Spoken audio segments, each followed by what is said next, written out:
నెల్లూరు జిల్లా red cross chairman పదవికి MLC Parvathireddy Chandrasekhar Reddy రాజీనామా చేశారు. 2020 నుంచి రెడ్ క్రాస్ చైర్మన్ గా ఆయన కొనసాగారు. అయితే టీడీపీ కుట్రపూరిత రాజకీయాలు చేస్తోందని, మంత్రి నారాయణ తనను అధ్యక్షుడిగా తొలగించేందుకు ప్రయత్నాలు చేస్తున్నారని ఆరోపించారు.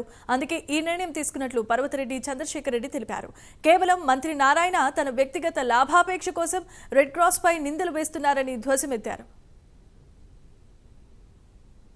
నారాయణ గారికి నేను ఒక పార్టీలో ఆయన ఒక పార్టీలో ఉన్నారు. సో నా మీద ఆయనకి కొంత కోపం కానీ లేకపోతే నా ఎదుగుదలని ఆయన సహించలేకపోవడం న్యాచురల్గా ఉండొచ్చు. నేను దానికి సిద్ధపడే వచ్చినాను. పాలిటిక్స్ని చేస్తాను. ఒక మంచితనంతో ప్రజలందరికీ దగ్గరగా ఉండాలా, ఏదైతే మనం మాట చెప్తామో వాటన్నింటినీ కూడా ప్రతిపక్షంలోనైనా కూడా ఒక నిజాయితీగా జగన్మోహన్ రెడ్డి గారి వెంట నడవడానికి నేను సిద్ధంగా ఉన్నాను. తప్పకుండా కూడా నడుస్తాను. సో దాంట్లో ఏదైనా ఆయనకి పొలిటికల్ ఇష్యూస్ ఉంటే, నా మీద ఏదైనా బాధ ఉంటే నేను దానికి బాధపడను. కానీ రెడ్ క్రాస్ లాంటి వాటిల్లో ఆయన ఇన్వాల్వ్ కావడం. సో రెడ్ క్రాస్ గురించి మొత్తం 13 ప్రాజెక్టులు రెడ్ క్రాస్లో ఉన్నాయి.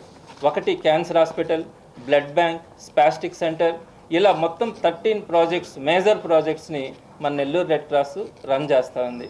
అయితే ఇక్కడ నేను మీకు కొన్ని వాస్తవాల్ని మీ దృష్టికి తీసుకొని వస్తూ ఉన్నాను. నారాయణ గారికి మెడికల్ కాలేజ్ హాస్పిటల్ ఉంది, మీ అందరికీ తెలుసు. దాంట్లో ఒక నెల రోజుల లోపల ఆయన క్యాన్సర్ హాస్పిటల్ని ఆయన మెడికల్ కాలేజ్ హాస్పిటల్లో ప్రారంభించడానికి సిద్ధపడతా ఉన్నాడు.